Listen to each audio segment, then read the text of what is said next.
It stopped. I thought we got 5 minutes. I was eating a brownie. Hold on. I'm going to do this real quick. And...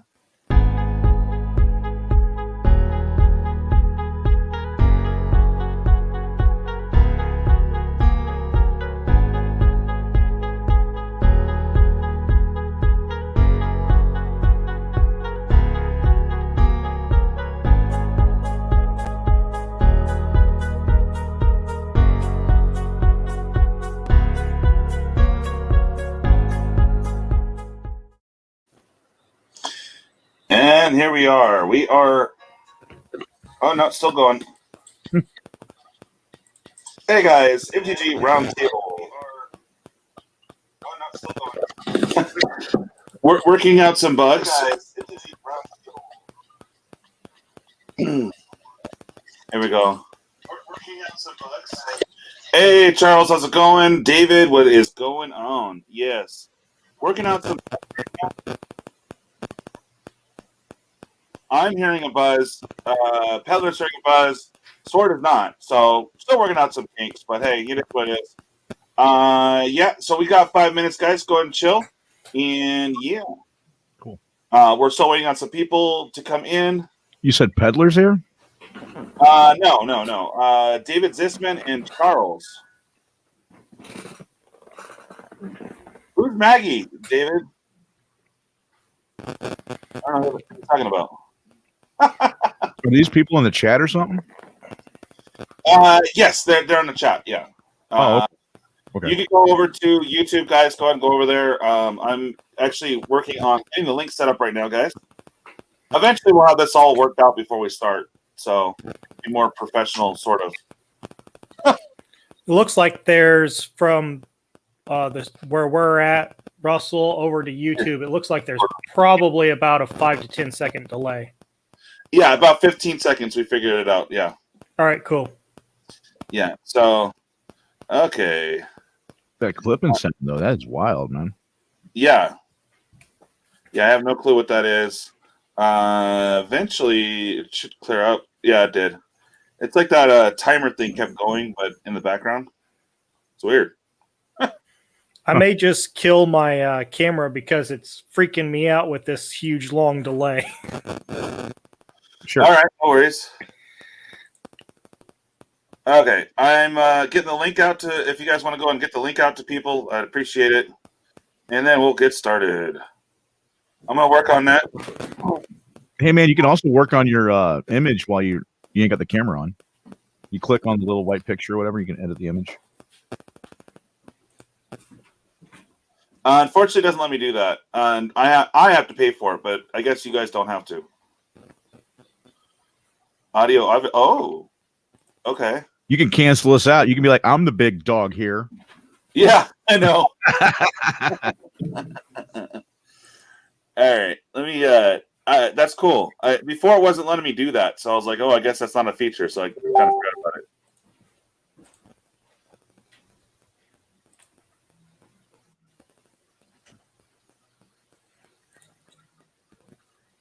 Okay. Move out of my way, bruh. And let me try.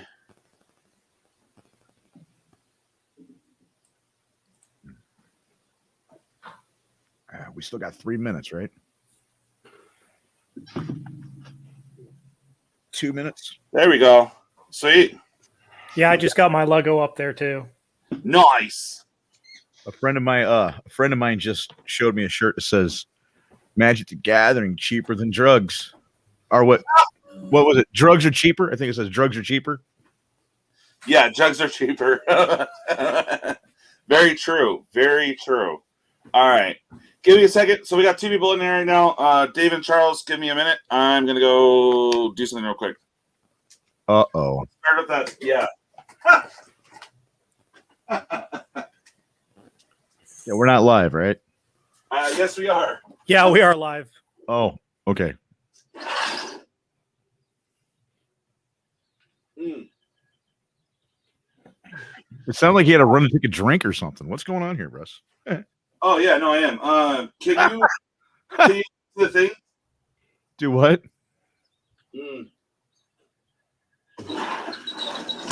That audio thing was tripping me out earlier, so I was like sidetracked. I was trying to share it to all the pages.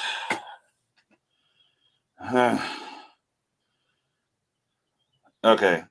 All right, guys. So we're getting links out to a few of our Facebook pages, and then we'll get started. All right. Yeah, I messed up with that. I'm sorry, Charles. But yeah, guys, welcome to the MTG Round Table. Yes, sir. Welcome, welcome. So far, right now, we got the Cryptic Commander. Say hello and what you're all about.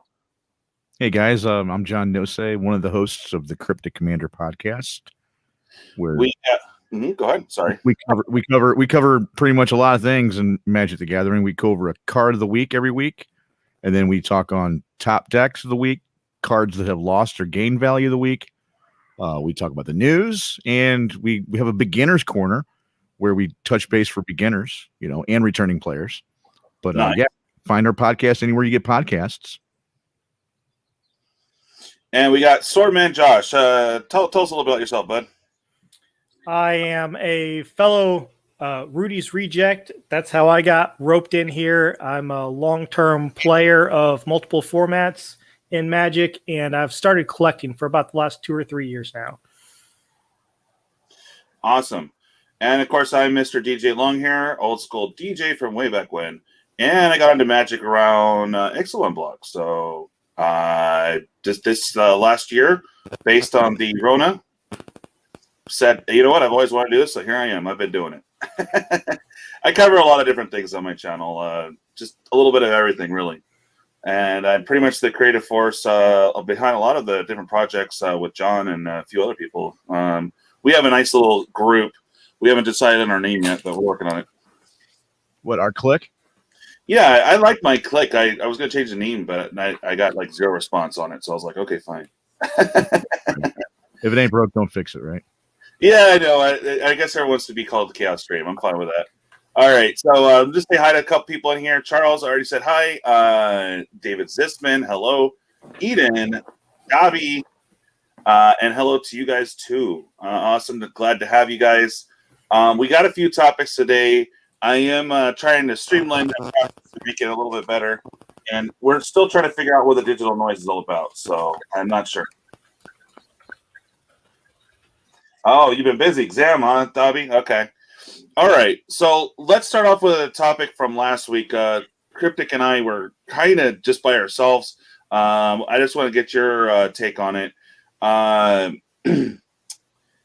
Yeah, we were talking about foils. The one thing I didn't bring up, though, is it repairable? Can you fix a Pringle?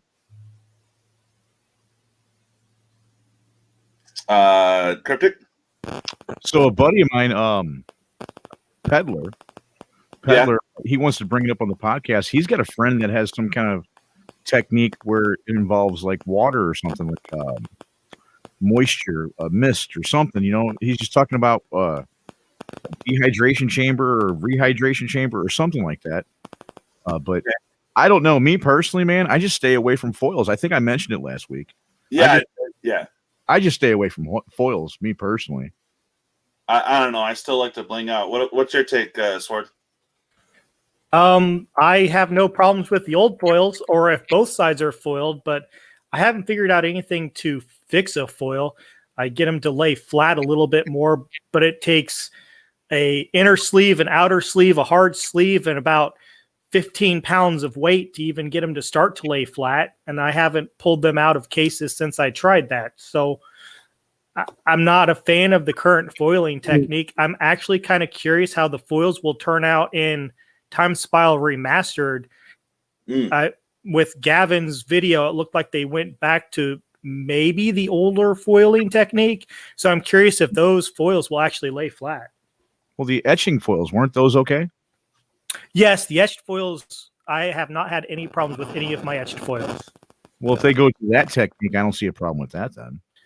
The Timespiral Remastered ones are just the borders, like the old-fashioned foils. So right. The picture's not foiled out. I'm curious if we'll have any bending or warping or Pringles with those. Yeah, no, that makes sense. It is definitely heat related, guys. I've noticed sometimes when I sort, I have my table. I got a new table, by the way. It's freaking awesome. Anyway, I'm stoked. I was supposed to edit and do a bunch of videos the last couple of days, but since I moved to one table, I'm like, all right, I got to clean everything up, and then was focused on that. So, but anyway, it's a nice table. I got it for like $44. Woo-woo. Anyway, long story short, any type of heat guys will curl these things. So, I accidentally left a foil in there as I'm sorting, and it was already starting to curl like instantaneously from the heat from the laptop. So right. Look at it wrong, it curls. Well, there's that too. Yeah. Yeah. So yeah, definitely try to stay away from heat. Right when you get it, sleeve it. If you got a hard sleeve, throw it right in the sleeve, right out of the pack. But I mean, like there were packs. I personally was lucky and didn't pull any. But there were packs where it was actually foiled in the box, in the pack itself. I was like, dang, bro, you open it, it's already Pringled. You're like, no way.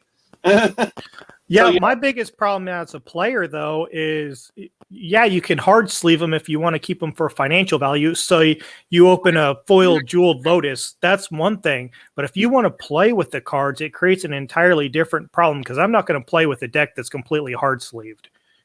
Yeah. Top loader, maybe. A 100 card commander deck that's full of top loaders. Yeah. Yeah. That would be. Well, it would be fun, but yeah, like heavy. I mean, all right. And then what was the other one we had from last time? Okay, so let's move on to the next question. Anyone in the chat have anything to say about foils on like how to restore them or how to fix them? Just gonna leave that hanging there for you guys while I set up the next thing. And Charles, he has a little thing he's doing. I have some cards of his, and we're going to be giving away a sweet card at the end of this broadcast. So I see a couple people pick numbers. Let me jot those down real quick before I forget. Cryptic Comander said 41. Good job. You're trying to pull a peddler on me, man. What's up? Like it worked 1 and 20. That's open. All right.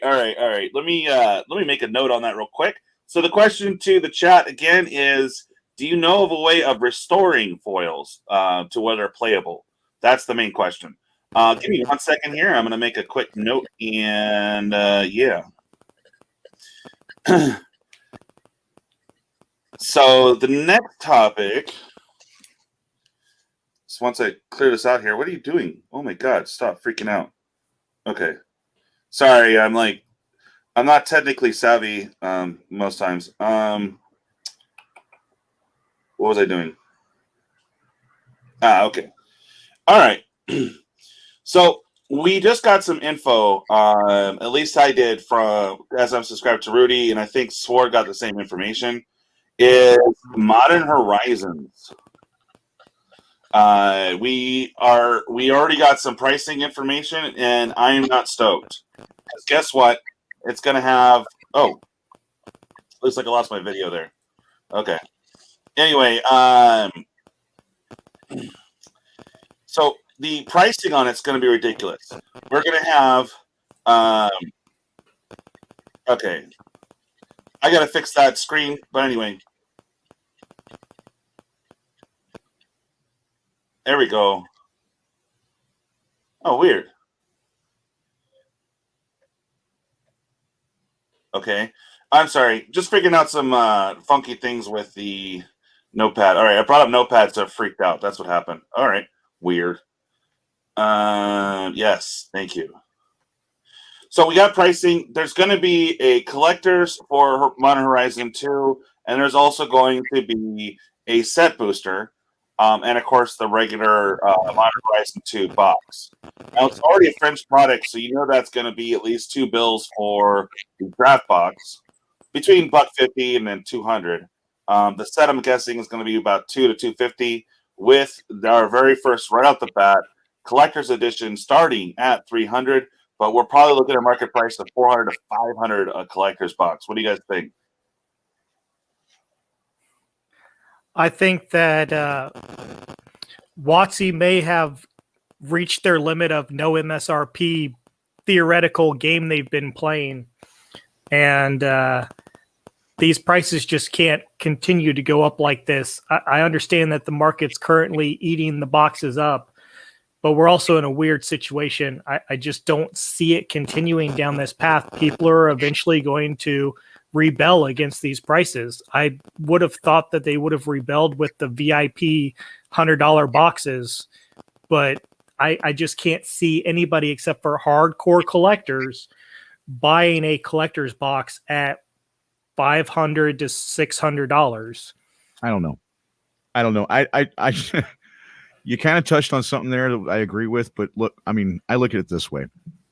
You've got the secret lair that was what, $350 or something, the lands. You know? That was a thing. It was only given to local game stores only. There's a lot of feedback there, sorry. Yeah, no worries. I'm not sure where it is yet. I guess I'm never going to play that 20-minute, whatever it was, countdown video, because that's what it is. Right. Right. I was saying that, okay, with I don't think I think that people warn people all the time, you know, hey, you know, you guys are encouraging this by buying it. But we're all guilty of, hey, I want the mystery booster packs. Hey, I want the Timespiral Remastered. Hey, I want the, you know, the new Modern Horizons. Hey, I want this. I want that, you know. I'm guilty of it here and there. I don't buy everything that WotC pushes out. But that's been a topic here on the round table in the past, you know. Very Yeah, true. I don't see an issue with the $200 boxes because it's priced, you know, $200 to $250 boxes. That's priced like a master set. What I find more on the ludicrous side is the collector's booster. That's what I'm pushing against, is the collector's boosters for Modern Horizons 2, not the regular booster box. Well, I agree. I understand where you're coming from. And I don't buy collector's versions. And if they're going to put no MSRP on everything, that's their mistake. But a lot of people are playing the game, Josh. I mean, we all know this, man. You know, everybody's playing the game, but we all need to make $5 here, $5 there. You know. Oh, I completely agree with you. I'm just, from my standpoint, that's where I'm at. I will buy booster boxes for Modern Horizons 2, but I will definitely be stepping out of the collector's round for this set. Mm-hmm. It might not be just collectors, though. You know, I mean, they're trying to pull in people from different IPs, you know, like Walking Dead fans, and I don't think all these crossovers are going to bring in a lot of people to Magic, because again, it's just, you know, it's a collectible card game that they might not be interested in the first place. You know, I know somebody that's into SpongeBob SquarePants. She gets everything SpongeBob SquarePants. You go into one of her bedrooms, and everything's SpongeBob. So if they made SpongeBob SquarePants Magic the Gathering, she'd get it. She wouldn't play the game. Yeah. But she would buy that product and have it in her room. You know, I mean, so I mean, it could be collectors of Magic the Gathering for Magic the Gathering collectors, but there's also people that are buying this product for other reasons too. You know, I just think that it wasn't a smart move on the no MSRP. Mm-hmm. It's not boding well with any of us, really. I'm not speaking for everybody, but well, do you like it, Russ? I mean, you like what's going on? I mean, well, as I have a Magic channel per se, I'm kind of forced to have to get that because that's what people want to see. They may not have the money, but they want to see people crack the fancy schmancy. Like, I mean, look at our viewership way back when we had all the VIPs, and then you have these people gambling them too. It's just like, it's crazy. Mm-hmm. So here's what I see, or here's what I'm guessing, is of course, again. Oh, whoa. It's going to be fetch lands. That's the main lore besides whatever new they're bringing to Modern. But they're going to be like Zendikar, right? So Zendikar, sorry, we have no clue what that is, to be honest. Sorry. Anyway, it's kind of rude. It's like, stop. Anyway, and Modern Horizons 2 fetch lands, I'm pretty sure they're going to do like they did with Zendikar, where they had the foil fetch lands, full art, are going to be only available in the collectors. And, you could get a fetch in the regular box, but, everyone wants foil. So there you go. That's going to be starting price around 300 to 500. So it's like, holy crap. I'm going to have to get one. I'm going to have to. It's like, do I have the money? No, but I'm going to have to get one. Again, it just goes to show you. I mean, I was just trying to make a point a minute ago. If everybody warned everybody a long time ago, hey, they're gonna keep doing this if you guys keep buying this, and it's like, well, even you just said though, I'm gonna get it. I can't afford it, but I'm gonna get it. There's a lot of people looking at that, man. Like, why $1,000? I remember the day when it was $300 for a collector's box. Why $1,000? Right. Well, are you gonna get it? Yeah, exactly. Wizards knows it. It's like if you are, I hate to say it, a smoker, they've upped the prices to help deter us, but now we're just like, well, I guess I'm not eating today so I can get a pack of smokes. It's bad. Hello, Card Drummer Jay. Welcome, brother. Okay. So you guys have anything else you guys want to say on the pricing of Modern Horizons, since we don't know the cards besides fetches? Yeah, we don't know necessarily know. We're guessing on the pricing also. But it will be interesting to see. Modern Horizons doesn't release for a while, but it'll be interesting to see with people, if people are still going after the reserve list and bow out of Modern Horizons some because they're investing in the reserve list instead of Modern Horizons. It'll be interesting to see if there's any dichotomy there. I'm not seeing any slowdown of anybody buying the reserve list over on my end. There's no. I mean, I'm not either. So that's the reason I'm curious if Modern Horizons won't, at least from the super duper fancy stuff, if it will be able to demand the price that everybody's estimating, or if that price will get reduced a little bit because the big investors are dumping into the reserve list instead of dumping into the new fancy stuff. My guess for that set, Modern Horizons, would be $275 ballpark. Okay, that's my guess. Yeah, but there's fetches, so at least 300, I'm sure, because everyone's gonna go crazy over fetches and their full art and foil. Yeah, it's gonna be nuts. I know it's a few steps down the road, but still, I'm tripping because again, I'm gonna have to pay for at least one of them. Charles has said he's about to dump some of his reserve list. Oh, damn. Oh, great. Okay, so let me get caught up with the chat here, see if I'm missing anybody, and then we'll get on to the next topic. Oh, my big thing, though, is why a set booster on Modern Horizon? That doesn't make any sense to me. Well, because how many sets have come out and they haven't had a set booster far? Well, Kaldheim, right? Kaldheim, right? Yeah, Kaldheim and Zendikar Rising. No, Zendikar Rising had set boosters. Correct. But that's when they announced the set booster was with Zendikar Rising. We're going to introduce a new product. Where was that product with Kaldheim? It was there. The set boosters? Yeah. Yeah, I opened 3 of them. My bad. Yeah, I ended up buying 2 and then opening another one, I think, for Charles, actually, one of my subscribers.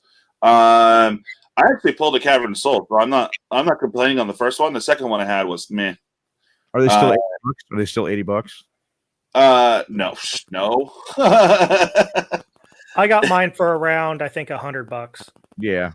Yeah, which is reasonable. I can see spending $10 to $20 more dollars for 6 less packs for that gamble and the list cards, but any more than that, I just no. I mean, $120 max, but yeah, I was doing Horizon though. I just don't get. I bought a very old booster pack and got a Cavern out of that. It was $80, and then some guy just immediately bought it off me right away. Oh, nice! So you got your money back? I got way money. Yeah, I won on that one. Yeah, nice. Okay, so yeah, let me. I said hi to Card Drummer Jay Kaz. He snuck in there. Hey, Kaz, how you doing, buddy? Okay. And then that's what I was doing. I was going to record these numbers real quick. Yeah, I'm just going to write them down because I don't want it to freak out again. Yeah, I picked 42. Yeah, I know. You got 42, bud. All right. So we got Cliff with 3. Eden with 1. And Davi with 9. And it's funny. No one calls me all day, but they want to call me when I'm doing live. All right. I see a Cryptic with 18. 18, yeah. You got me for 7 right above it. I'll enter into this fun little giveaway. Look, Sure. somebody's going to get it on the 1. I bid $1. Yeah. Those are the people that in BSR groups, they take 1 slot for $1 and get a Gaia's Cradle for $1. Oh yeah. Yeah, that's awesome. I keep going in on 1 slots on those type things and I never win, but whatever. Okay, give me 1 second, and then we're on to the next topic here. All right. So I think was it Josh? I think it was you, right? Yeah, it was me. All right. So you had. Sorry, you broke up there a little bit. Yeah, no. Apparently, I'm playing Atari or something. This is crazy. Okay. It sounds like that explosion sound, you know? Yeah. Anyway, all right. So I summarized, but maybe you could emphasize more on the question. So you're talking about tribal and tribes that have died off, and then okay. Yeah. So since we're losing you, I'll try to encapsulate this a little bit so we can maybe talk about it.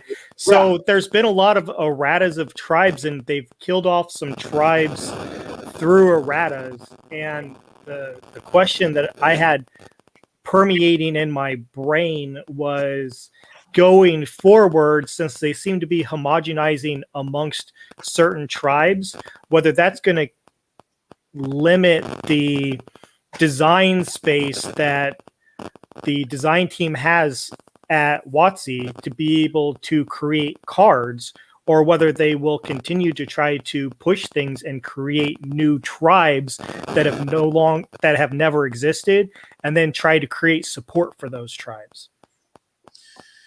Okay. Well, I know prime example was New Theros. I think there were a couple Satyrs in the past, but they were really trying to push Satyr tribe, right? So that's a new tribe? Am I wrong? Do you say satyrs? Satyrs, yeah. Yeah, and then another one is, I believe, if I remember right, we have all of the. There was the Praetor, errata, and then they got rid of all of the. If I remember, they got rid of all of the cards that were fish and turned them into sharks. Really? Yeah, I think Hydroid Krasis is now a jellyfish shark beast rather than a whatever the heck it is right now. Okay. Yeah, so they've eradicated quite a few things in the past. There's no longer any bulls or anything like that. They've all been eradicated to elephants. Really? Yeah. Huh. Okay. Maybe because there's more synergy with the elephants, or there's more elephants or something? That's just the way they went to. Yeah, so Hydroid Krasis used to be a jellyfish hydroid beast, and I'm trying to remember what it got. I'm pretty sure it got eradicated to be something else. Okay. I wasn't aware of that. This that you're bringing up, I know they errated to actually include tribal on some cards. I knew that because they didn't have an actual tribe before. But I wasn't aware that they've gotten rid of tribes altogether and now made them shark or elephant or something like that. Yeah, they've homogenized and got rid of quite a few tribes. Wow. What's your take, John? They got so many different creatures in this game. True. Well, I don't know. I can understand if they're trying to make tribes more accessible. That way, there's more synergy. like if there was a fish before, but there was only like 2 fish, why not turn it into a shark? That way, there's more. You can push your shark tribal more. That's exactly what I'm getting at. Is they've done that now, so it's harder to create a new tribe in the future because it won't have the support. So are they pigeonholing themselves into only ever having the tribes that currently exist now? Shapeshifter. I see. Shapeshifter is their way out of it, sure. Yeah, it is. That makes sense. But they're always going to create a new tribe. And then, sets down the road is going to improve on that tribe. I think John brought this up last time, is that every little set, they kind of throw an old tribe in there just to like, oh, cool, I could put that to my Ox tribal. Why not have Ox tribal? But anyway, or like, oh, cool, there's a Minotaur. We haven't had Minotaur in a while, so they'll throw in 1 or 2 off units. But also, they're also going towards the party type. So now you can have an anything, put X here for the creature type and a warrior, and then, hey, it still works because it's a warrior or it's a rogue or it's a wizard or a cleric, so on and so forth.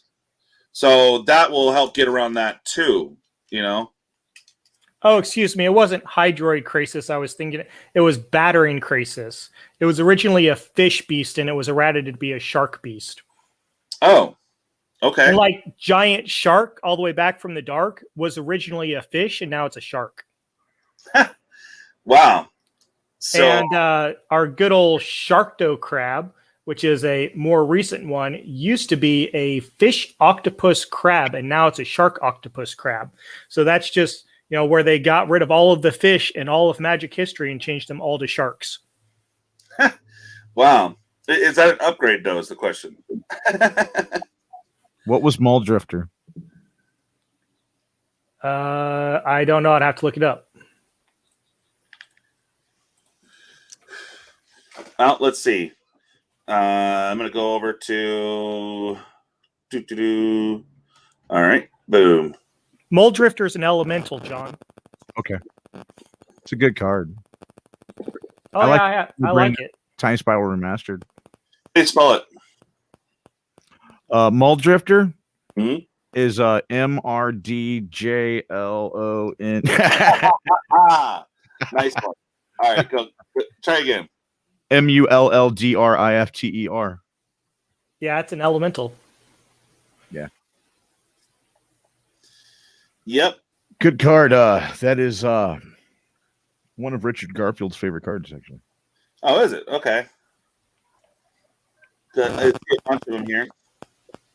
Oh, yeah, it's been reprinted a bunch of times. I don't know why. But that the promotional one there, that F&M promo card, that's pretty sweet. Muldrifter's pretty good, man. Oh, nice. Yeah, they turned it into some dragon-like beast. Huh? Muldrifter? No, in the Friday night promo. I got it right here. Oh, okay. It's on the screen. I got you. I just got to change my... Apparently I had it on foil. No, I didn't. Oh, yeah, well, because of course, it's a foil. All right. Cool. Well, that's the other cool thing about the program is I can look that stuff up on the fly there. All right. So, yeah, I think, I don't know. It's weird that they got rid of fish as a whole, though. It's kind of disappointing. But, personally, I think sharks are more awesome, so I'm not too butthurt about it. But, I mean, if they went and changed elves around, which would make no sense, I'd be really butthurt about it. I'm curious if we'll get a new tribe with Dungeons and Dragons coming out. What would it be, though? Beholders. Yeah, for sure. Yeah, Beholders. The guy with the one eye. Remember playing Doom with the red thing that floats? Yeah. That's a Beholder. You ever heard the Eye of the Beholder? Yes. There you go. Yeah, because there's only one eye. Eye. Okay. I'm going to get caught up in chat here. So the question earlier, we were asking if there was a way to fix foils. And see, I think Gelatinous Cube would be an ooze, right? Gelatinous Cube. Yeah, I would think that'd be an ooze. And a mimic would be a shapeshifter. Yeah. I can see some D&D cards coming to life. I mean, they did the product a long time ago where they had D&D cards, but nothing like Magic, So here we go. And I think we're gonna have a lot more stuff than just a party mechanic too. Well, if you guys remember a while back, they did a big whole thing where they brought Ravnica to D&D. Yeah, nice set. Yeah, but now we're gonna have D&D cards though, which is gonna be totally different, Okay, so Charles says put it hard book works and double sleeve if you play with them, and it works okay. All right, and we had Larry say to lower your prices because Pokemon is Pokemon. Don't forget about Yu-Gi-Oh! Too. Both those are nostalgia factor. Everyone's stuck at home, so they're watching the stuffs. They kept their pricing pretty normal. I mean, they have their special kits, but they're not that expensive. So no, I agree with them. No, Pokemon's going crazy right now. Yeah, I know. What I mean is initially when the set comes out, it's like, a standard booster box pretty much. They do have some specialty sets, but they're really not that expensive. So yeah, people jumping over to Pokemon, Yu-Gi-Oh! And what was the new one that came out? Well, you know what we're talking about, Josh. Talk about Flesh and Blood. There you go. Flesh and Blood, yeah, FAB. Because of all the weird pricing and them Magic pushing a bunch of special cards, therefore it's no longer special. People are like, whatever. That's why FAB became huge. I mean, people are going crazy over that. They're special to me. Yes, very special. All right, so we got the book thing, and then just catching up on chat here. Okay, let's move on. Yeah, there will be demons, Charles. I mean, there's always demons. Yeah. Okay. Demons and angels. There's always been demons, and there'll always be a Hydra. I think Beholder is a good one. Trying to think of some other cool D&D ones, man. That'd be pretty cool. Well, that's the thing, though. We pretty much have all the creature types that are going to be out. You have dragons. You have Do we have succubus? Right. When does succubus be a demon? True. I don't think we. Yes, it would be a demigod actually. But I think we've never had a succubus in Magic. Charles says we'll make it a demon beholder. Yeah, it could be a nightmare beholder. That's what you saw when you have a nightmare, bud. Trust me on that.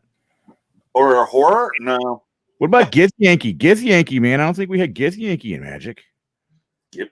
What is that?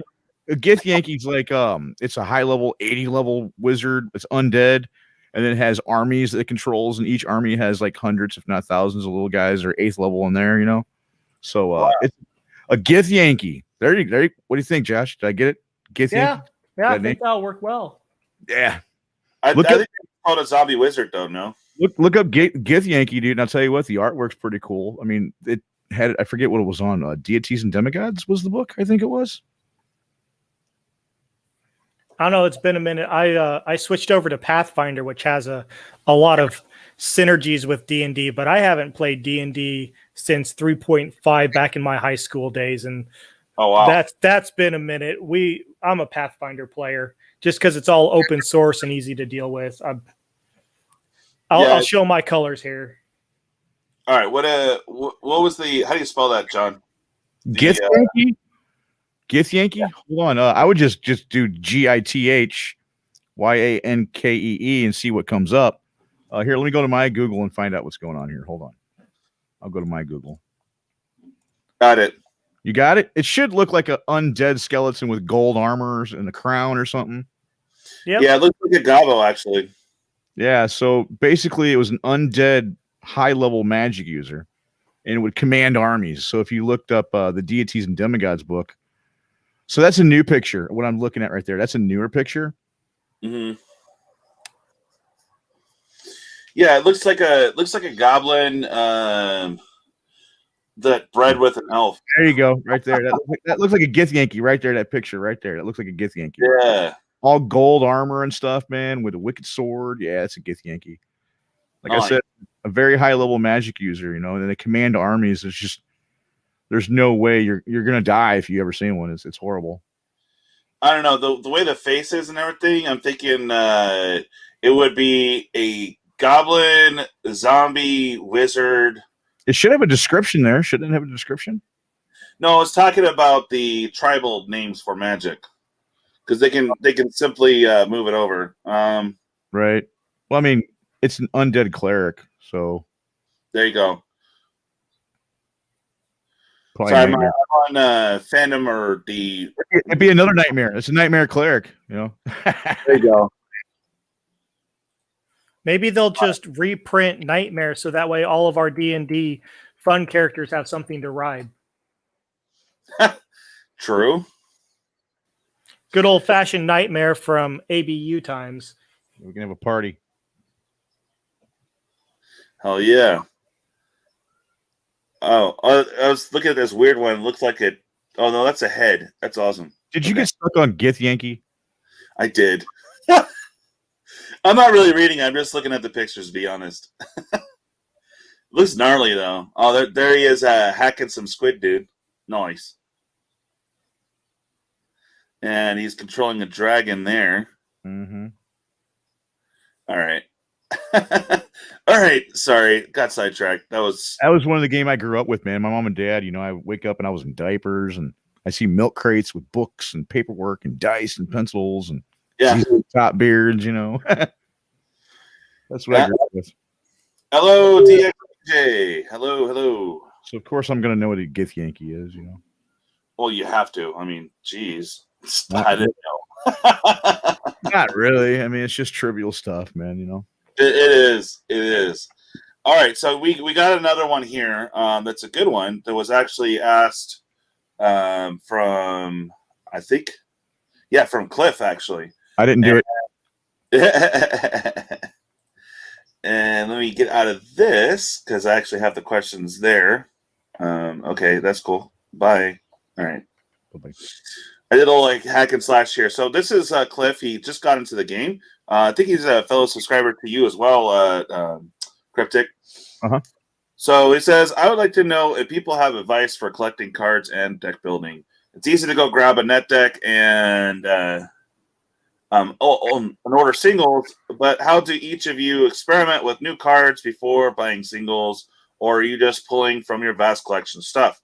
As a new player, I don't just have all the old collections of cards to pull from, so any advice on the journey is greatly appreciated. Yeah, so definitely, Josh, you chimed in, said, love the deck building philosophy. And I know that we have discussed it briefly on the round table, but, about homebrew versus net deck. So I guess net deck, if you know how to play, it's cool only because you already know it works and have figured out the synergy. But you, as a new player, you can go out there and buy said net deck and just not know how to pilot it at all. So, Here's the thing. I think where this individual's coming from, Cliff. I think where he's coming from is he doesn't have a big collection. Correct. He likes some of the older cards. Yeah. He wants to put decks together that are good. And he wants to know what our opinions is on that. I say look at the Facebook Marketplace. Believe it or not, you might not even think that it's a good place to shop, but Facebook Marketplace, you'll see people selling their collections a lot. Try and grab a few of those. I recommend that, actually. You don't want to go get repacks. Those are the ways to get scammed. Mm-hmm. You do want to get looking at people's like on Facebook groups. You'll see a lot of that going on Facebook groups where they want to sell what they got. Hey, any interest? I'm just gauging interest. Look over those cards. Find out what your play style is. Are you a guy that likes reanimate? Are you a guy that likes tutor? Are you a guy that likes control? What's your play style? What format do you like playing? That's an important question too. All of a sudden you're building a deck and you're like, oh, what format is it legal in? Know your formats, Well, originally, and also is their mainstay for Wizards of the Coast is if as a beginner, you should start off with standard. Now this is old school. Standard, you only have a few sets to buy from that are legal in the standard format. It was supposed to be the easier format, but it got way complicated and super broken. So as coming in as a new player and you're just getting stomped left and right by the latest net deck, it's very discouraging. So you're like, okay, screw that. I want to go into a different format. So standard initially was a good concept. That's where I started off with standard because I don't have a huge collection like Cliff doesn't have a huge collection. I started back at Ixalan Block. So I only bought a box or two at a time until recently where I buy at least 3 or 4 boxes a set. And there are good cards there. There are some older cards, of course, that you want to get. But standard was supposed to be the easy fix to get in, get used to the game, and then, oh, look, this deck over here looks cool. This is a modern deck. Oh, that'd be fun. I don't want to cut you off here, Russ, but I think it still is a good entry point for beginners. I don't know where you're going with this. Where are you going with this? Wow, just cut me off. Thanks. I was kidding. No. What I'm saying is standard is a simpler format. Yes. It used to be. You start off by saying it used to be. What is now? Well, that is the question. What is now? Because I still think standard is. I think standard's a way for somebody that's just getting in the game or returning to the game. Right. A way to build up your collection. These packs are only $4 a piece. I go to get Dragon Tarkir, they're $8 a piece. You know? Right. Okay, that doesn't bode well with me, but still, okay. I would much rather go get some other packs, like that give me a dual land or something for $8. You know, I think standard's a good way for people to build their collection. You're going to get a rare, mythic, rare in those packs anyway. Also, pay attention to standard. You just said a minute ago it's broken and they don't have a chance. I think they got a better chance in standard than they do in the other formats. You're right. I was going off on a tangent. I was talking about whatever your local meta is. But, I mean, you have to learn. You're going to take some losses starting off when building your own decks. So, yeah, you're right, man. But anyways, that's a good starting point. Like you said, that there's sets that are out. You'll know what's legal and just keep buying out of different sets of those. Well, what does Josh think, Josh? What do you think? I mean, maybe I'm not. You guys have kind of covered a little bit how to build up your collection, but I think part of his question also was in regards to deck building as well. So we'll bounce back to that for a second, that if you net deck, okay, you're right. There's a big difference between being able to be a good pilot versus a good deck builder. Right. Some people will always be a good pilot. Some people will be a good deck builder, and few are both. So if you find out that you're not a good deck builder, don't feel frustrated. Go ahead and net deck if you're a good pilot. But when you come to the deck building philosophy of things, like John was saying, you need to figure out what you like to play. And then you have to start looking for critical mass of those cards, especially if you're playing a 60-card format, because you're looking for consistency. So I will throw out something that I use because I'm a home brewer, and I've had a lot of success against net deck decks just because they're prepared for other net decks in the meta, and they're not necessarily for a sidewinder ball coming at them from an angle that they didn't expect. Correct. But you still have to have a critical mass of whatever your deck wants to do. So something that I lean on heavily is mtgassist.com. Okay. And that allows me to be able to find, because generally if whatever your deck is designed to do, I do this in Commander also. I look between 4 and 10 copies for that synergy, so I always have that available to me, and then build upon that core. And I use MTG Assist. I'll find a card that tickles my fancy and becomes my pet card or what I want to build around for the core of that deck. And then I start from a inside out approach. I know a lot of people for deck building, especially in Commander, will go through boxes, or they'll start with 130 or 150 or 200 cards and they'll down select.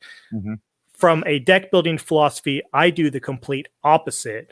And I start from the inside and I build my core about what I want that deck to do and what I have a passion for, even if it's just a themed deck. And then I build out from there. So sometimes I struggle even coming up with, for Commander, a 100-card deck. It's a whole lot easier to do in a 60-card format because you can find those synergies easier and flesh that deck out. So deck building philosophy is an interesting caveat there.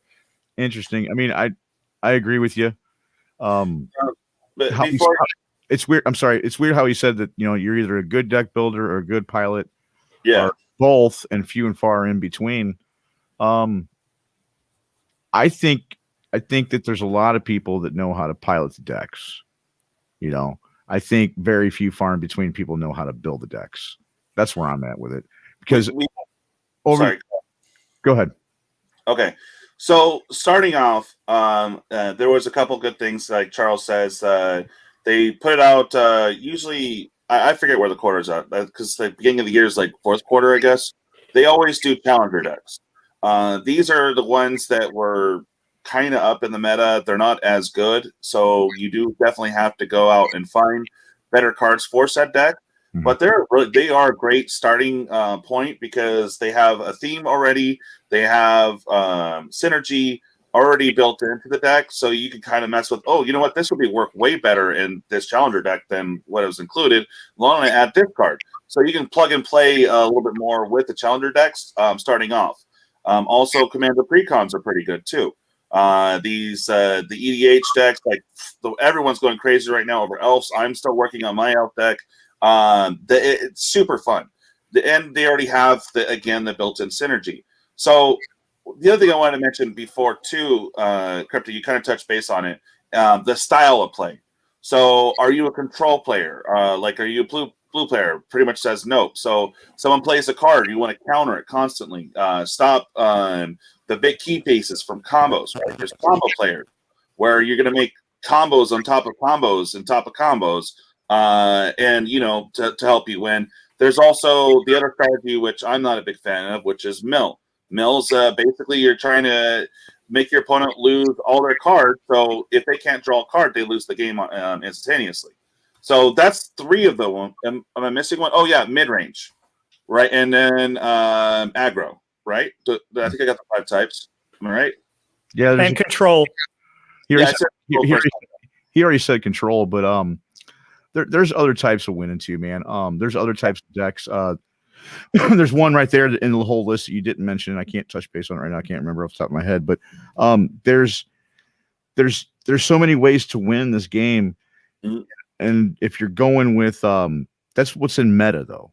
So for like right now, I'm playing with a deck that's just pure counter spells. And then at the end, so I took the blue white out, and now I'm like, last week it was just me and you asked me where I was. I said I was platinum 2 or something. Yeah. And then I said I'll be going this by then. And so you think you're going to reach mythic? And I'm like, yeah, I think I will. I got 29 days left or something. I looked today. I'm at diamond 1. Okay. And all I got to do is win 3 games and I'll be in mythic.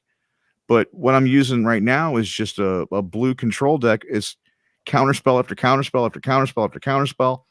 And it's got a mid-range effect to it. There's no help against aggro except for I can sideboard against it, Yeah. But there's many ways of playing the game. I look at it differently than your average player. That's what I mean when I meant earlier that I'm not looking at it as there's people of the 3 categories, right? That's interesting that he did say that, Josh, because now I want to look at things differently too. I like different opinions on this show. But I look at it as there's people who know how to build decks, and there's people who know how to pilot decks. There are people who do know how to do both. But what I'm seeing a lot of, especially in the last 20 years, man, is a lot of new people coming in, and then remembering that there's the internet. Let me see if there's some help on the internet, and boom, there it is. Wow, there's decks, and they say how many cards go in each one, and wow, I can click on each card, and it can tell me the price of it, and things have changed so much that I see a lot of people that net deck around me. I don't have a problem with that, but I just see a lot of people that have been playing the game for 20, 30 years. They know how to pilot a deck. Yeah, back in our day, John, when we had to wait once a month so that way we could get Scry magazine so we could see the 5 decks in the meta in Scry. Yeah. Inquest and the other one, man. Yeah. I mean, I remember those days. Duelist, wasn't Duelist one of them? But I remember those days, man. And now I don't have a problem with net decking. I don't have a problem with it. I'm just seeing that you got a lot of people who know how to net deck, and then you got a bunch of old heads like me. They're just like, that's cool, and that's cool, man. But I'm here to win. Yeah. I'm gonna out tempo you or something, dude. I mean, we're gonna do something here to where I'm gonna win. It's either in my sideboard or it's something, dude. You know, I might draw out the first game, get the first game, and then go to turns, and then draw to where I get the first game and I automatically win. I mean, something's gonna happen, you know. Yeah, and again, you're right with the play style. Like, what is your play style? Do you want to control the board? Do you just want to put out gnarly creatures and you know? You just want to Embercleave real quick? Yeah, Embercleave. Yeah, exactly. There's so many different styles. It's kind of a broad question that you ask because there's so many different ways of attacking it. But I mean, starting off, definitely precons is a fun way to go, especially on the challenger decks. If you're just doing, you know, some tabletop Magic, you can mess around and add cards to it to help improve it, as it kind of already has a structure to it already. Then you can take and move out cards and do that. Same with Commander precons if you're going for Commander. Right. You touched base on this twice already. The thing is we as experienced players overlook that because we go to the local game store and we're like, oh yeah, it's the pre-constructed decks, pass. Mm-hmm. Oh, look, it's the Commander versus Commander deck or the Planeswalker decks, pass. Yeah. Oh, look, it's the pre-made Commander deck, pass. You know, us as older players, it's always, well, those aren't designed for me, so I'm going to pass. Mm-hmm. You're right, though. It's a good thing that you're touching base on that, but it's a good beginning product for beginners like Cliff. I would recommend to go to get a challenger deck and seeing how it plays, because it's always standard legal. But yeah, I mean, I don't want to feel like we're a revolving table here. Yeah, and those challenger decks also provide you a way to test drive different variants so you can decide what your play style is, because some people will just sit comfortably and want to play mid-range all the time. They don't want to play anything else. Some people don't have patience and all they want to do is play aggro, and you can really use those and decide what your play philosophy is. Because not only I said that, you know, some people are good pilots, some people are good deck builders, and fewer are both. But that also goes to some people like aggro, some people like this, some people like that. There are fewer people who like all play styles. Correct. So you really have to pick your play style. I've never been an aggro player. I mean, Elf Ball, I don't know where you would consider that. Maybe it's a little aggro. But that's about as close to aggro I've ever gotten was Elf Ball. Yeah, my closest to aggro is I do have a modern Infect deck, but that's just because I'm that guy and I want to play Infect. I recommend Livewire Lash. So hold on, guys. This just for newer players like Cliff. Let's define. We've already talked what control is. Let's talk about aggro. Usually, it's what they call red deck wins. Goblins, they're super fast. You're hitting face immediately, and you know, just describe that, and then just touch base on each one real quick. So aggro, go. Oh, we got a new person. Go ahead. Yeah, aggro's just trying to. We got somebody else on. Yeah, it's Daniel. Did you want to take this, John, or you want me to take my stab at a definition of aggro here? Oh, go ahead, man. So aggro is basically doing your thing and trying to kill your opponent as fast as possible, ignoring what they're doing the best you can, just trying to kill them. It's a race to zero in an aggro deck. And you're not worried about their setup. You're not worried about anything they're trying to do over there. You're just trying to get the damage through to kill them on the spot as quickly as possible. That's what my idea of aggro is. Real quick, Daniel, say what channel you're from and say hi and what you're all about. Go. Hey, guys, can you hear me first? Yeah, Yes. We got you. Cool. Glad to be here, guys. This is the Cascade Card Wranglers. I'm Dan. My YouTube channel is the Cascade Card Wranglers, and sorry I'm late. I was at work for a long time, and glad to be here again. Awesome. Good to have you, man. Okay, and then John, you were next, and then Daniel, go ahead and go. We're just explaining aggro real quick. Oh, it's exactly what Josh just said. It's aggressive. Yeah, exactly. And unlike, I will say that it doesn't have to be the most common that most people refer to is obviously red deck wins or big red or something like that. But it doesn't have to be red only. For example, Infect is an aggro deck, and it either runs Dimir, or it runs blue green, or it runs green white. So it either runs Selesnya or it runs, oh gosh, what would Simic. Yeah, Simic. So it's a red deck wins is a lot of times what people refer to as a stereotypical aggro deck, but that doesn't necessarily mean that's the only aggro deck that's out there. What's funny is we just covered this on Beginner's Corner, my podcast. What was it, like 3 days ago? I love it. I love it. I love it. All right, and Daniel, go ahead. I mean, everyone hit the mark here. Like, when I think aggro deck, I think usually red or burn decks. You know what I mean? It's just, again, ignoring your opponent and trying to hit 0 as fast as you can. So I started Magic being introduced with an aggro deck. So I mean, I always play it, you know, at least from time to time. But it can get annoying to play those sometimes. You don't like Raging Goblin? Oh, I like my goblin decks, but I also like my hate you for 4, hate you for 3, hate you for, you know what I mean? That's plain and like, that's simple. All right. So my favorite, and I end up building decks like this all the time, is mid-range. So mid-range, or also called ramp, right? Where you have a bunch of what they call mana dorks. So you have creatures spawning mana, you have land spawning mana. It's all about getting more lands out to building big old monsters, big old creatures. And I like that one because I like to actually fight on the board with my creatures.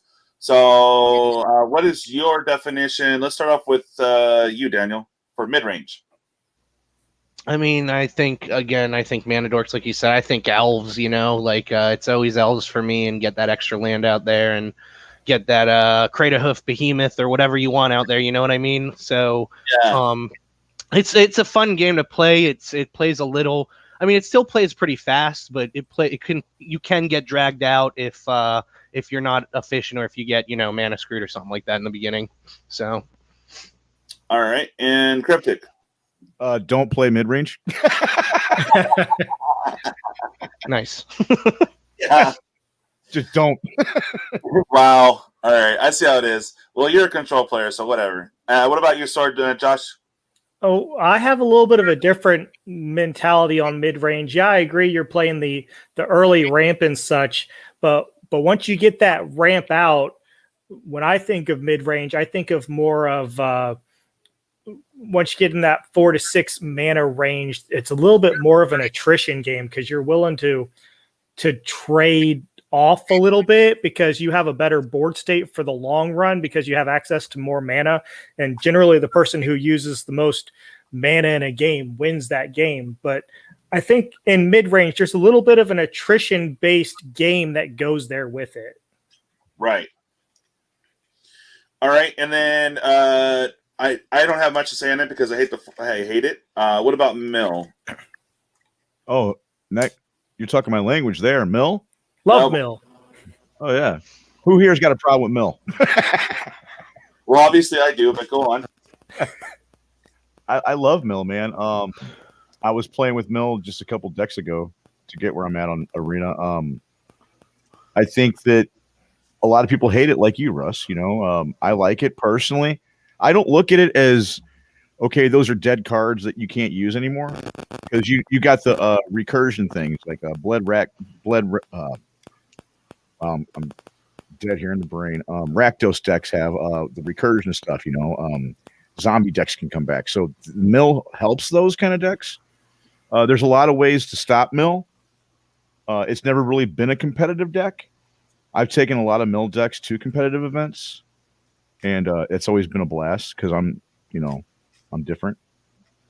Now, hold your tongue there, Cryptic. They used to be competitive all the way back in the early grindstone days when you could stasis lock people and then grindstone their deck out. No, that was it. But then they stopped doing that, though. Yeah, they were competitive for us old guys. They were competitive long ago for us. Correct.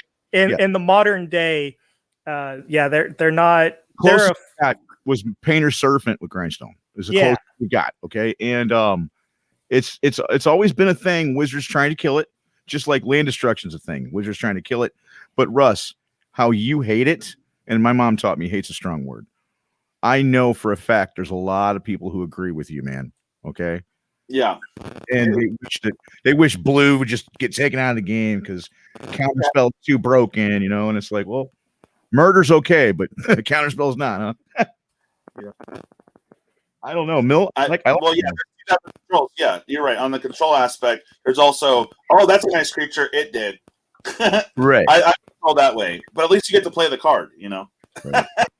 But yeah, I know. Okay, so the other one is tempo. That's what is tempo? That's when you're trying to get a +1 on your opponent, man. You want to keep going it. Like I look at tempo, like a recent example would be that Cutthroat Merfolk, where you get a +1 counter on it every time you play an instant or something. Play a card on your opponent's turn. The Curious Obsession, where you get to draw a card when they hit, you know. So you want to be on tempo, just like the way it sounds. Put a creature out that's bigger than theirs. Put a creature out for a creature, but always have a +1 on it. Or do the Selesnya thing where you go out wide with tokens. So you're looking at tempo, just like what it sounds, tempo. So Elfball is tempo then. Yeah, the biggest thing with a tempo deck is you have to really look at your mana curve hard, because a tempo deck has to play on curve and has to be on curve. A tempo deck cannot have a turn off. Right. You have to have the early threats out, and you have to have the threats throughout the game, but your threats always have to be slightly better than your opponent's. Guardian Chamber. That's a good example. Guardian Chamber, right? Your Frilled Mystic, your Mystic Snake, for example, where you counter their spell and put a 2/2 creature out. Yeah. Yep. You know, Terramander was one of my favorite when it was in Standard. Terramander, yeah. I played mono blue tempo all the time. I still have in Modern. I play a mono blue Spirits tempo deck because I could play everything at flash speed. But it's like I said, though, it's on tempo. You know, you want to be above your opponent. You want to be, you know, one step ahead. You want to be a +1 tempo. Yeah, exactly. So, and like I said, on curve, right? So you put out 1 mana, you have a 1 mana creature out there that might be a threat later. As it does things when other cards come in. Boom. Yeah, exactly. And on turn 2, Guardian. Yeah, Growth Chamber Guardian was 1 green, 1 other. Comes out as a 2/2 creature. You can do that one thing where you put a +1 counter on it. What was it called? Adapt. Adapt. You can adapt, and then when you adapt, you go search your deck for another one and put one in your hand. So now you got a 4/4, and you're going to put another one out, and you're going to go search your deck for another one. So tempo, you know, Squadron Hawk tempo. Okay, and then the other type combo. What's a combo? Like Sanity Grinding Twin Cast. It's a combo. You're going to have 2 cards or more that synergize well together to make a combo. Channel Fireball. Right. Heliod Ballista. Right. 2 cards or more that make a combo. Yeah, it's typically an A plus B plus whatever equals win. Yeah. Right. And you'll see in the older formats they have combos into an infinite win or infinite life or infinite. There's ways of combo into it. You know, I named one of the oldest ones, Channel Fireball. That's one of the oldest ones. Yeah. All right, and then what's the other one? I think we covered all 5 of the main ones, right? Tempo, control, aggro, combo, mid-range. Okay. I didn't write anything down. I guess we did. I'm good. What's good? It's good enough for government work. Exactly. Oh, and if you guys are still hanging, please feel free to smash that like button. It does help the channel a lot. Okay. Well, then I just want to bring it up for those that may be looking into these different styles. There are subcategories within these styles. So you have like aggro dredge. You have combos. Well, some people will consider dredge a combo deck. You have so there's subcategories as well when you start looking into it. So you have Is It Prowess, which is more of a aggro deck. So miracles. Yeah, a lot. Yeah, good old miracles. yeah. There's a lot of different decks out there, guys. I mean, I love this game, man. Love this game. All right, and did you guys bring any questions to the table this time around? I got one question. Go for it. What is your top brand of sleeves? Okay. Me personally, I'm the sleeve guy. I like theme sleeves to whatever deck I'm playing. So I would go into different brands and try them out. The main brand, I think the main go-to is Dragon Shield, right? Okay. What about you, Dan? For me, it's for play at least. It's Dragon Shields, for sure, 100%. They're just robust cards. I'm really picky about like the condition of my cards. I don't know. I just can't stand like scoffs on my cards for some reason. But Yeah.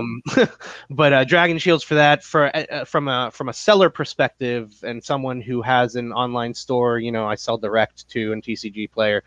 I use BCW to protect everything that's foil, and then I use the perfect fit sealable Dragon Shield sleeves on higher end cards combined with my local LGS's personal sleeves just to promote them.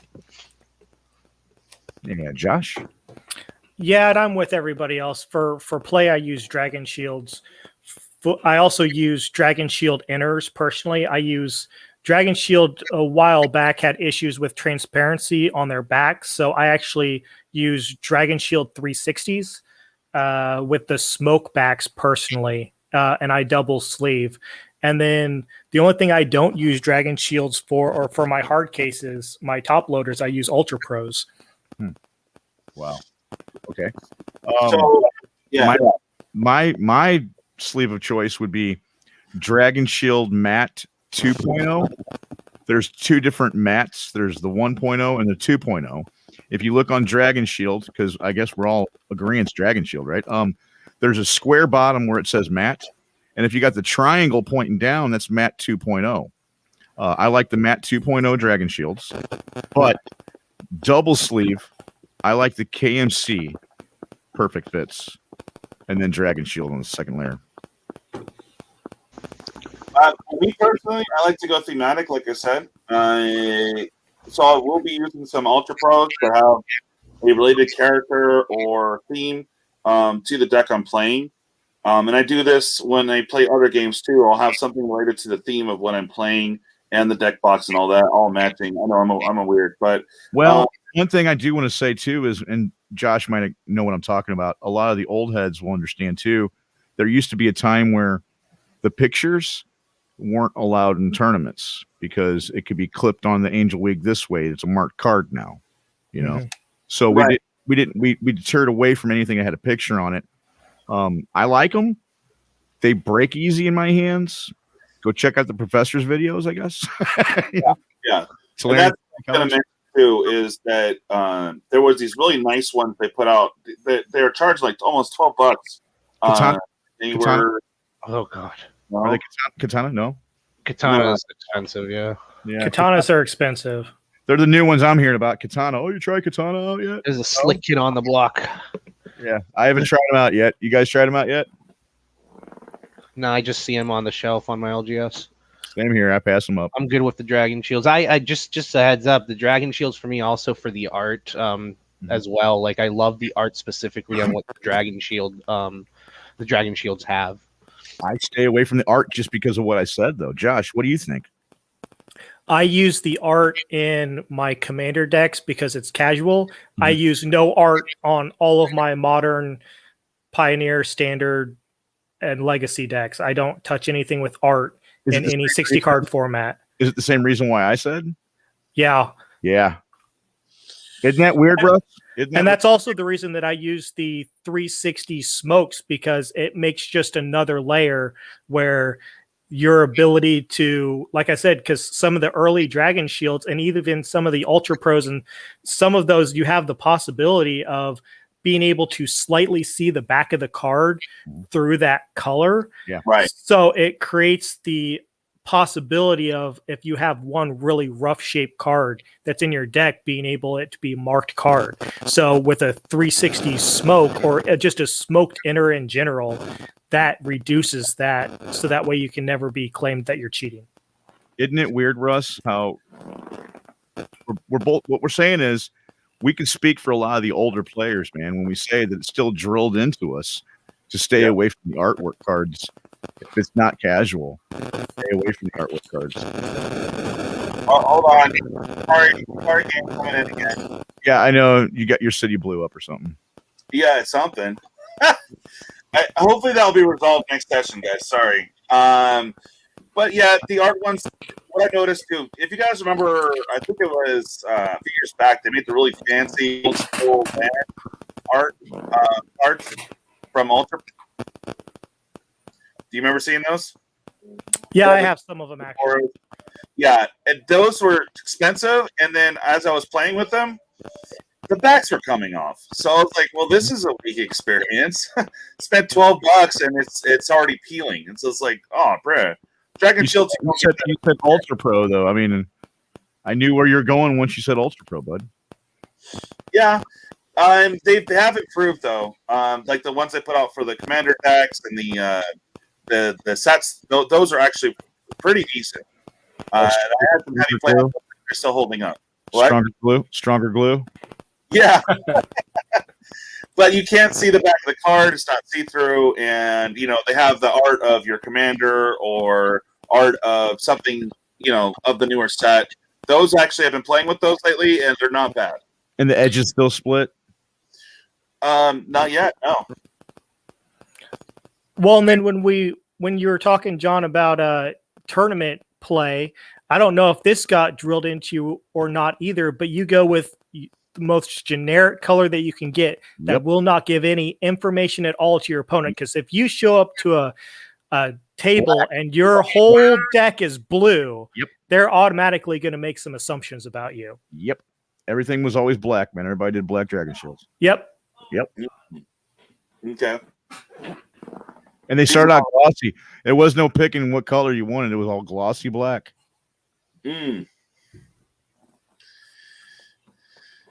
Yeah, makes sense. Or you would have blue and then play a green deck just to mess with them. Well, those boxes you put your collection, it's got 5 rows. Mm-hmm. I got one of those filled with black dragon shields from back in the day.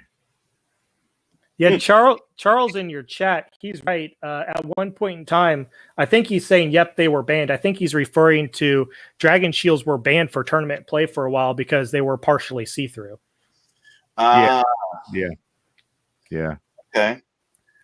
Yeah, Well, the white ones were anything that was see-through you couldn't use. I remember that. But you're probably talking near the 2005 era. Right. Yeah. With the terminology in the sleeves had played a big role in the tournaments since the beginning, man. When the tournament started, what tournament start? Late 94, early 95. And the sleeves, when people start using them then, were a big deal in tournament, but the terminology's changed. Like I mentioned at one time, D-sleeve and then re-sleeve, it's changed. Well, with the flip cards, you definitely can't do unsleeved. I mean, if you're using flip cards. So yeah, you can. Just not yeah. Well, no, they have the cards that you write in on. Yeah, of course. I got you, but not that you'd ever want to run unsleeved. But you can if you really want to. A friend of mine says that it's a way for him to mark his deck. I mean, even if you cut it, he's still marking his deck. Wow. Okay. Well, there's a lot of that at the bigger tournaments, but they've been curbing that. But that's a different topic. All right. Any more comments on sleeves, guys?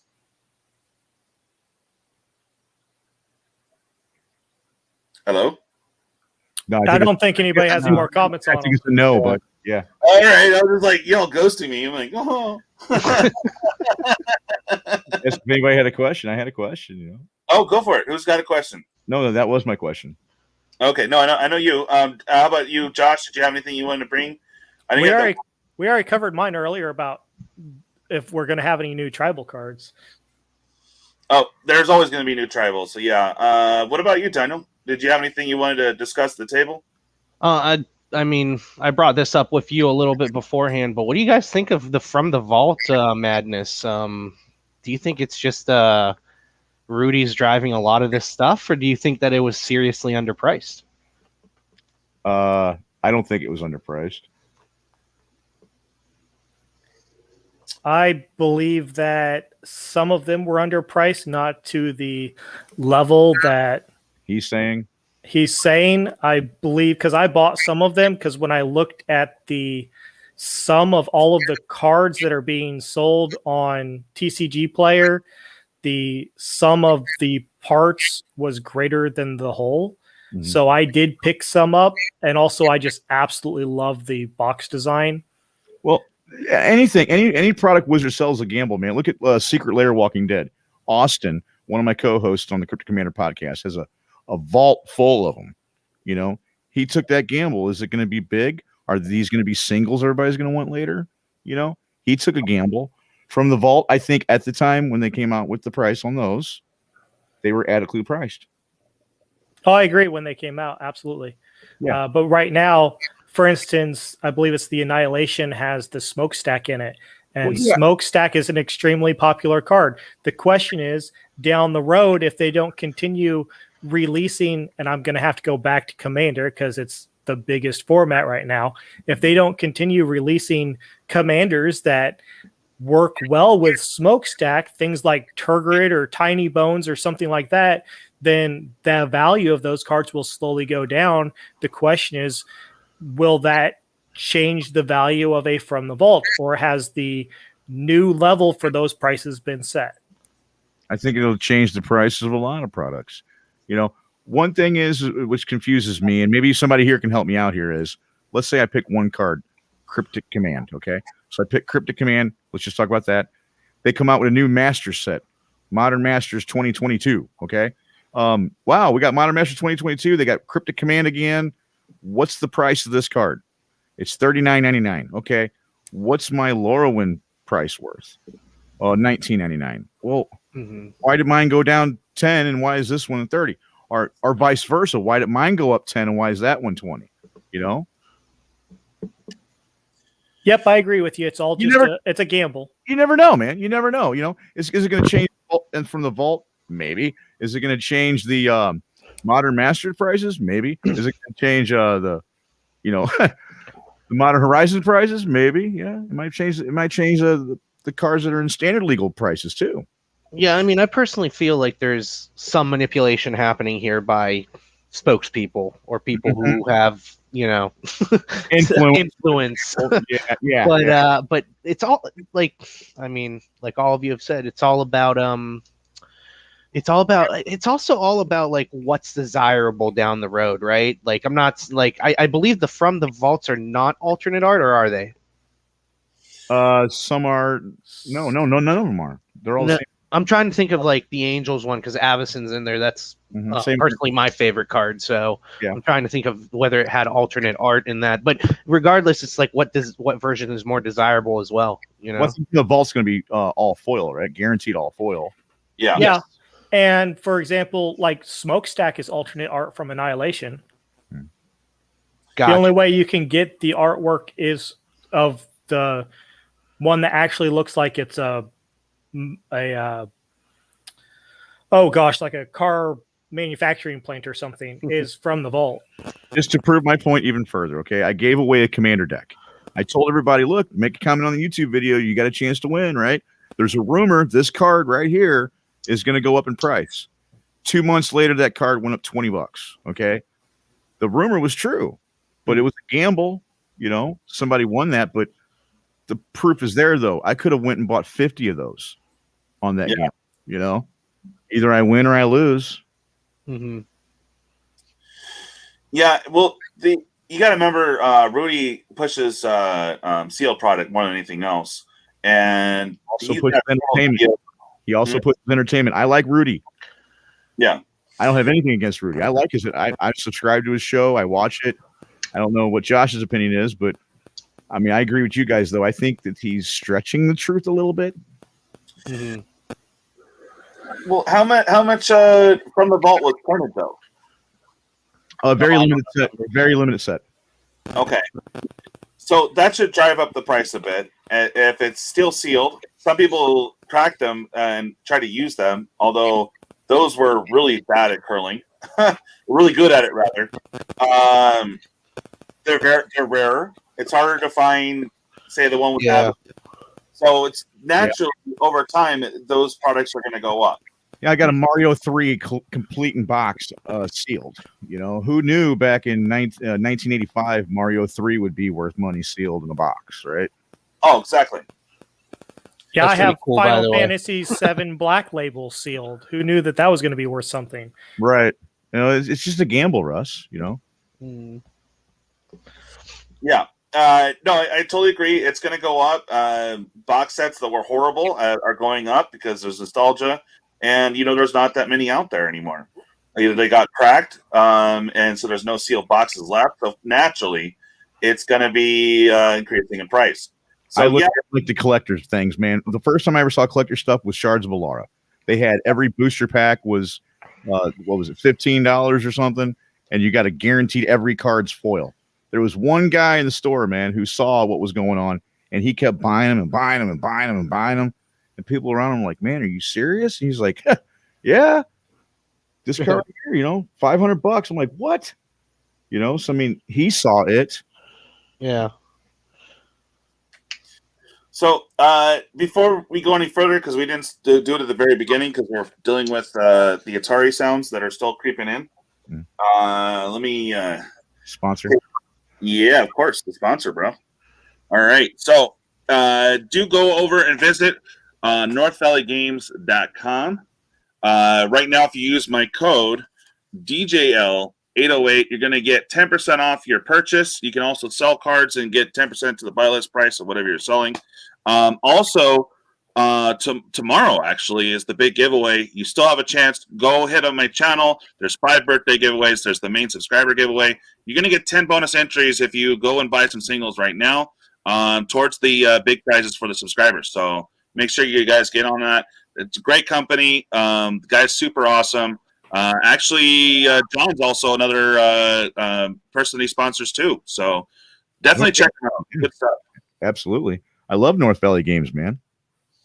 Yeah, I found some really good deals. They're very competitive. So if you're looking for some, go check them out. Yes, and get those 10 bonus entries too if you guys are needing any singles. Okay, so the one thing I kind of want to touch base on is, of course, the new set popping out. Excuse me. Let me pull it up here. Is, of course, Timespiral Remasters. We've talked about it a couple times. What do you guys think? Like, are you guys excited? Like, what's up? I'm excited, man. The chance to draft with cards from Timespiral with alternate borders, the older frames and stuff with newer cards that never had a chance to do that with. Mull Drifter, we explained it earlier. That's one of the cards. There's a couple of cards. To have a limited environment with this set is, I'm excited to have that. I'm not excited to collect any cards from this set.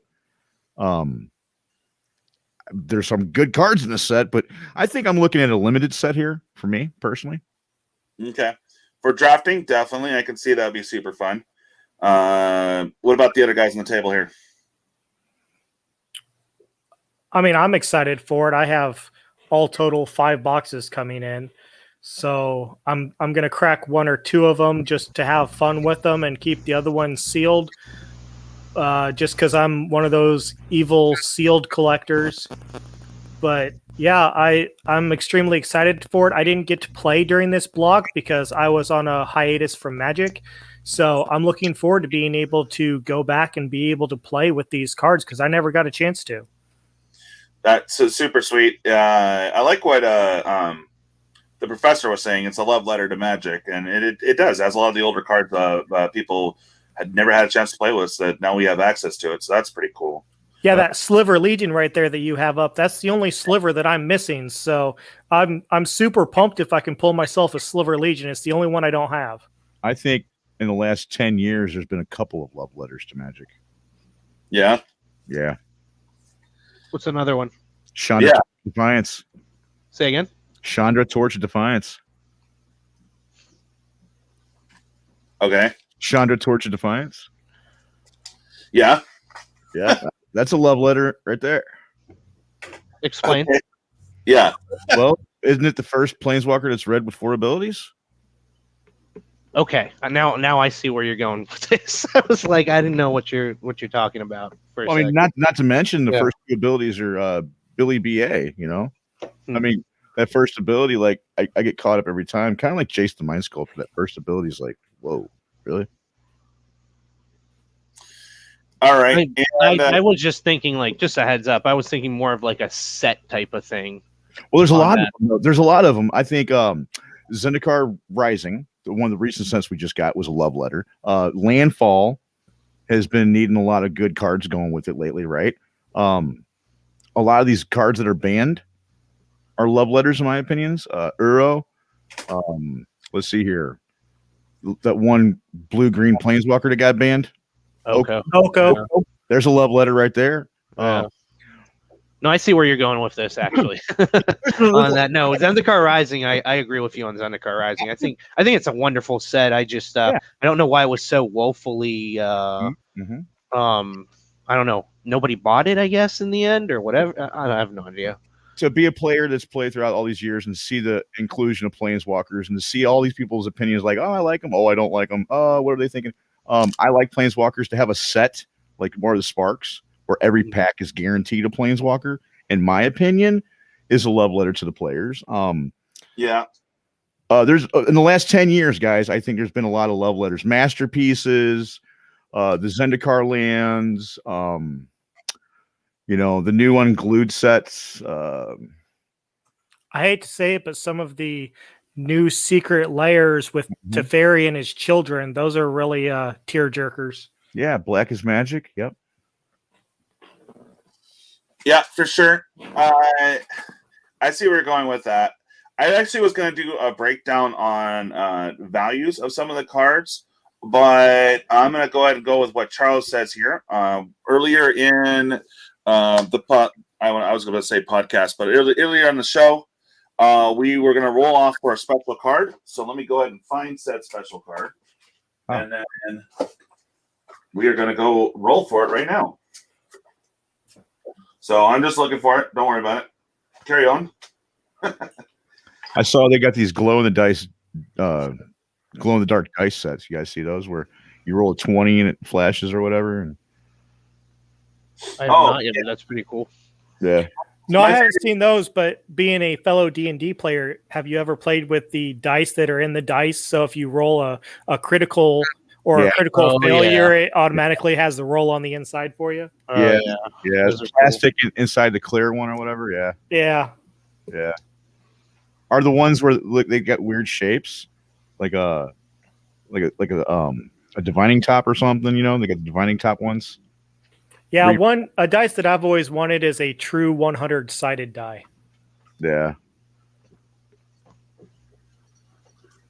All right, I'm looking for said card, and I'm gonna set up the camera here and roll off. Are you looking for this one you signed and gave me? The snow island. No. This curled up foil snow island. Yeah. Pringle guaranteed. I went to go hanging on the wall, man, and it's trying to walk away from the wall. I don't get it. As long as it doesn't make your wall curl, right? Yeah, I thought my wall was, but no, it's the card. I should. Yeah, Dobby, a D100 is about the size of a lot of them are about the size of a baseball. Yeah, they're pretty big. What is it? What are we talking about? A D100 die. Dobby Yeah. D100 question mark? Yeah, D100. A lot of them are about the size of a baseball and weigh just as much. You can chuck them at somebody's head and do some real damage if you want to. I'm sure. They can be a home deterrent device. I'm sure somebody here has went to a Magic game where they got the oversized 20, that big one. Oh yeah. Oh yeah. That's about to be the size of it. All right, Is that a world tree? Is that what I see there? Yes. Nice. So one lucky person's gonna get it, and I just rolled an 18.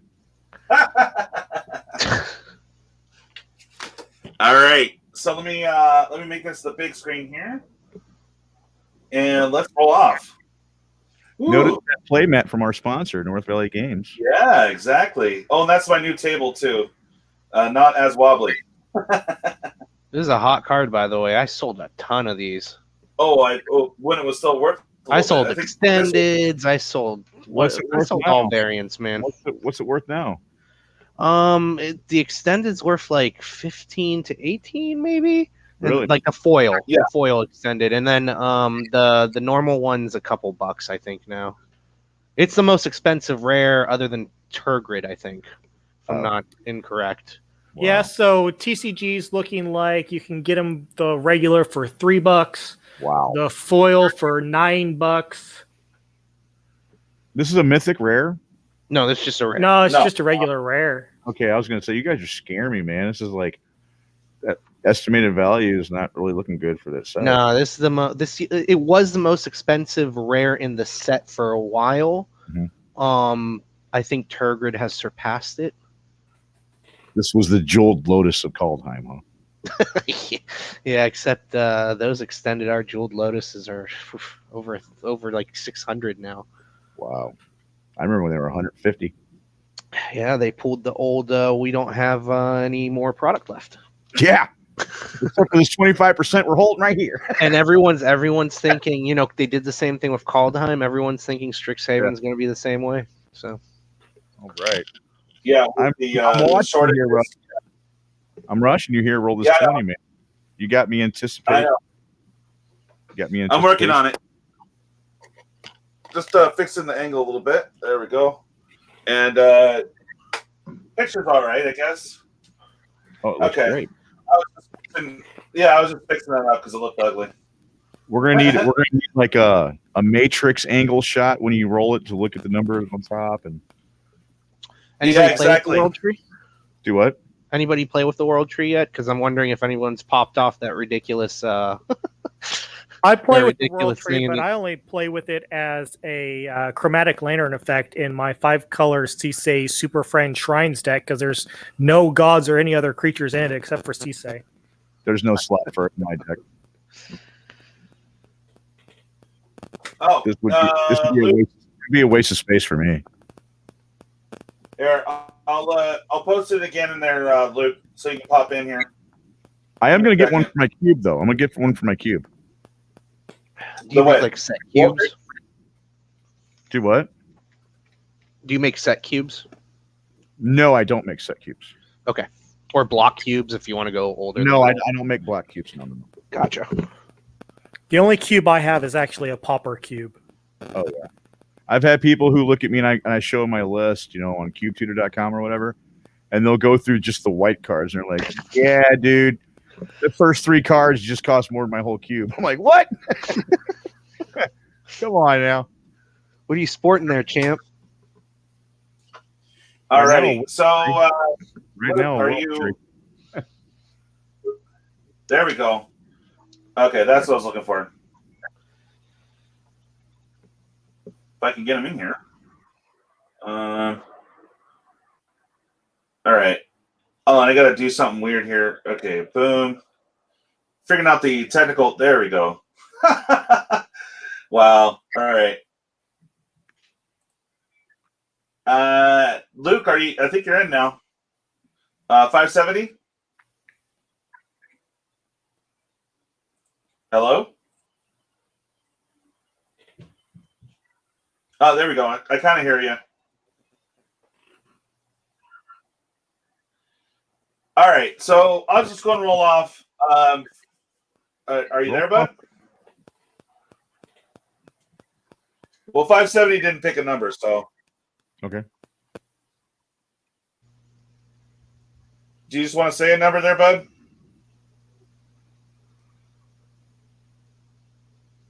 Type it. All right, I'm just gonna roll.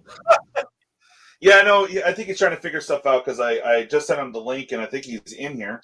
He's going by Spud Nuts today. Somebody roll a 20 and give him a number. Yeah. I'll give him number 9. No, I've got 9. He said, No, I can hear Dobby's you. got 9. He said, I can hear you. If you can hear us, just give us a number. Oh, 9? You gave him 9? I think No, we no, already got a Dobby's couple got- people with 9. No, we can't hear Dobby's you. got 9. Pick a number between 0 and 20.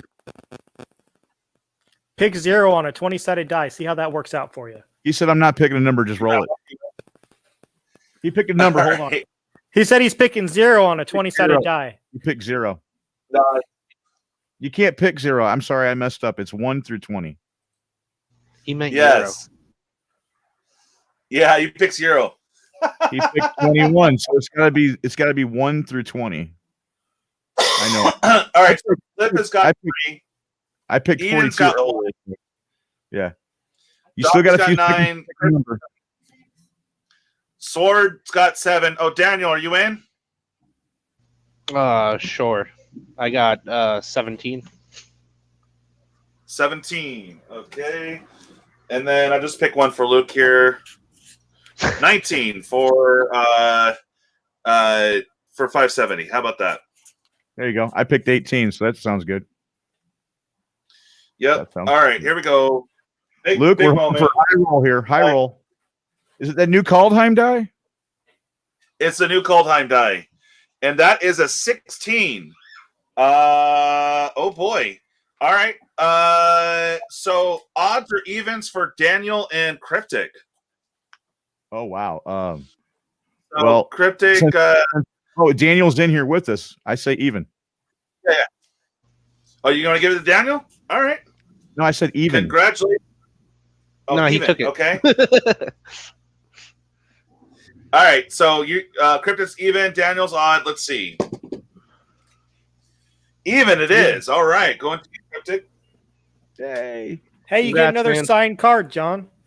Hey, look, man, that'll go in my cube, dude. I'm not even kidding. There you go. Nice. Dude, I appreciate that, Russ. Wow. All right. Hey, all Russ, right. I don't know if you've followed some chat on some other channel groups or if you even follow some of the same groups that I do, but there was a suggestion if you're going to do card giveaways, somebody made a suggestion to make it more unique to do a number for the card and a signature. I don't know if Russ would like that or not, but one of whatever, if you think you're going to give away more than one world tree. But it was something that somebody brought up just so that way it could be something unique, so that way you know you got it from that particular channel or others. So I think it's a neat idea. It's up to you guys whether you want to do it or not, but I don't have if you guys are on my channel, most of them know it. I do Commander Piper. It's a fun game. It is still random on the D20, and then when you get it, you get to pick one off the Commander stack, which we get to keep. And then if you pull a Commander Piper, you actually get 3 off the rare stack. So you automatically get 1 off the rare stack, right? And then you get some cheese foils, and of course whatever commander you get. But if you get Commander Piper, you're going to get 3 off the rare stack. Still get your cheese foils and all that. So a lot of people like that game on my channel. But I like it too, but one of my worries is with it costs money to send these out, right? And the other day you spent $130 on sending them out. So one of my concerns is it hurting you. You know, I think it's a good game too. I'm sorry, I was just trying to say that I think it's a good game too, and I think that it will help bring in more people. I tell people about you all the time too, not just because I'm on this show, but you know, you're in my circle. You're in my circle, you know. Exactly. But what my concern is, it costs you to send these cards out, and you're doing this. Mm-hmm. This you're doing quite frequently. That's just one of my concerns. Yeah, no, and I appreciate your concern, and obviously can't do that. What was that? A revised dual land? No. Yeah. 18. Yeah, I'll take Give it. us all a $5. heart attack. exactly. Ooh, is that a No, actually, showcase? Charles. Yeah, it is a showcase. I'll give you that much. Boom! I've seen too many showcases lately. Yeah, I know. It's not even special anymore. You're like, oh, it's a showcase. I like Give me them a still. second here. You get 3 cards that are standard legal. What set is that from? This is all called. Charles did Called help out when I spent 170 in shipping. Charles did help pay a nice little chunk of that. So thank you, Charles. Really appreciate that. Okay, so One of us want to help support your channel. We just go through the sponsor league. Is that the only way to help support your channel? right now, well, they're sponsoring. Yes, of course, going to my sponsor and buying cards there. You can also send it to, it's in all my things, DJ Longhair or Ridge at Gmail. You can send me through PayPal if you want, or just hit me up, whatever you want to do. You know. Okay. We also got the dice bags, which are pretty sick. That's one's giving. It's going to be given away tomorrow, which is going to be super fun. And yeah, okay. So there's 3 cards on the table, guys. Who's left? Number between 1 and 20, just because I'm trying to get my money's worth out of this Kaldheim dice. Because you'll see it later. You'll see it later that it was jank, dude. It was like I got 1 mythic that was worth $2. The rest was like, what? You know, so I really have to polish that turd when it comes in. When I get to it. All right, so Charles is on the board with 17. Just go ahead and type in the chat if you guys are on the YouTube. Now, I'm out of this because I won, right? No, don't matter. Oh, I'm in this one. We're doing a 20-sided die. We're doing a 20-sided die, huh? Yeah. Yep. So we got. I'm in the wrong chat. I'm in the wrong chat. All right, I'll so take we my got high school number and take 19. It's my varsity number. Nobody picked 6, right? Okay, I got 6. 9. Where are you going with Cryptic? 6. 9. Yeah. And 6 for Cryptic. Okay. Yeah. So I have a question for you guys while we're sitting here doing this. I saw a statement earlier. Maybe it was a question. I think it was a question on Facebook in one of these groups where somebody had mentioned, and this is just somebody asking that group, okay, what do you guys think about, do you think Modern is just a watered down legacy for teenagers?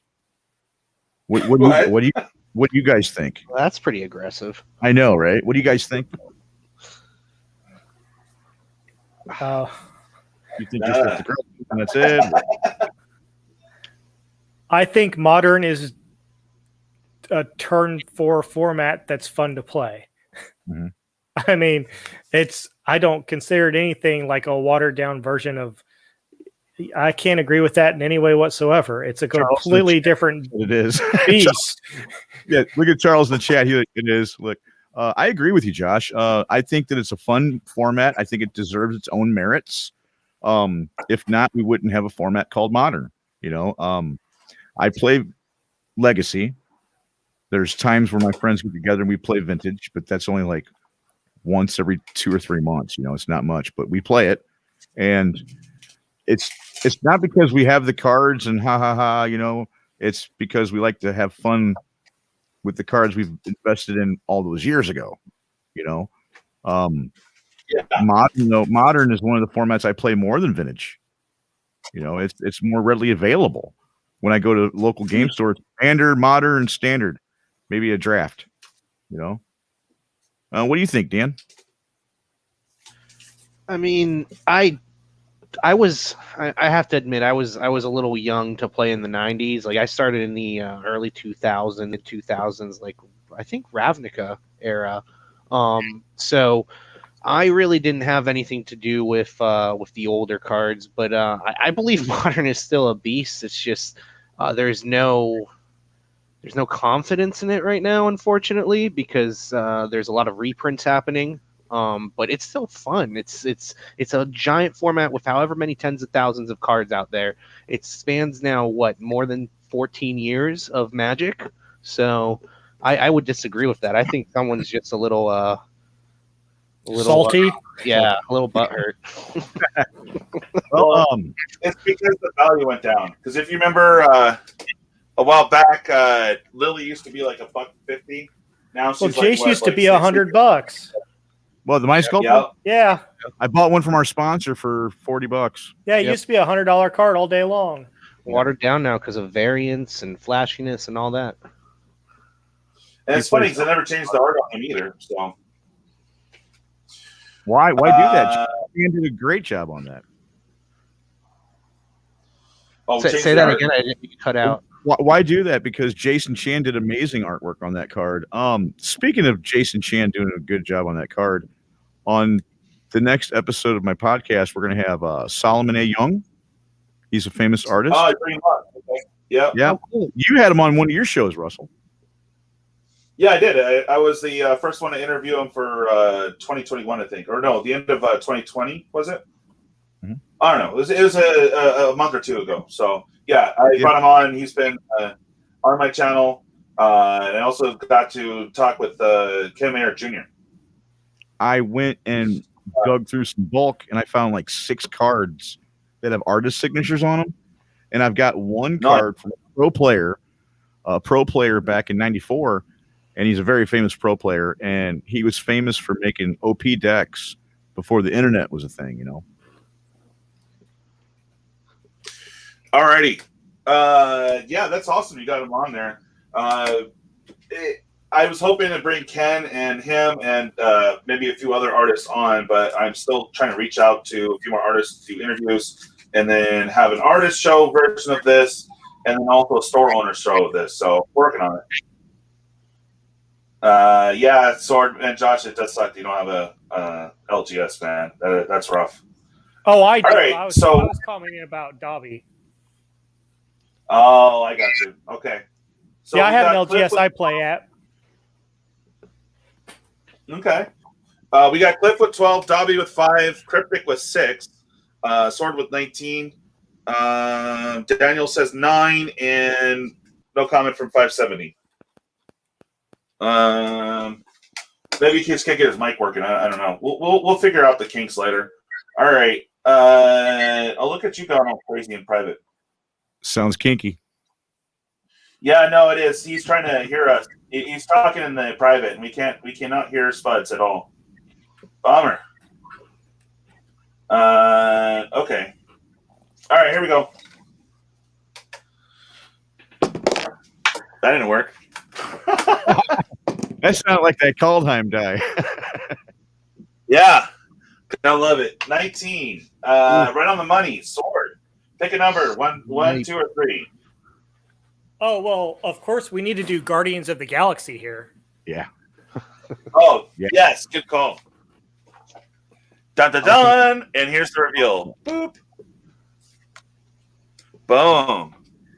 Gohari, God of Kinship. I was about to say that's not a Vorinclex, man. You had me on my edge, on the edge of my seat because it was a green showcase. Yeah, and it's swinging. That's a $90 card, folks, in foil. Correcting word and everything. Yeah, exactly. He's about to go have a steak at Ruth Chris. All right. Hey, Russ, now that I've won, though, I want to throw this out for your viewers, though, because I've opened my fair share of Kaldheim. I actually want one of your viewers to win this, not me. So roll it up for one of your viewers. I'm giving back. I love the fact that I won, but give it back to your actual viewers, would you? Yeah, of course. Well, that would be... Well, I guess we can do Dobby. Why not? I just have to find his Dobby doesn't have an LGS. He has no place to get singles from. I figured you'd be good with that. Hell yeah. Just finding his box. And the question you had for me earlier is like, how am I doing all these giveaways? And you're worried about the financials. Yeah, it does cost money, but I tell all my subscribers, hey, dude, it's $5 a pop to send it out locally, and then we have international too.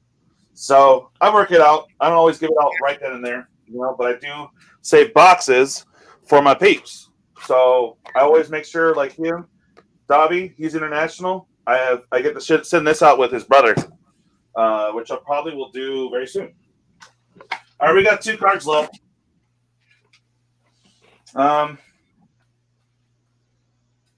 Okay. So we got Cliff. Let's just do Cliff and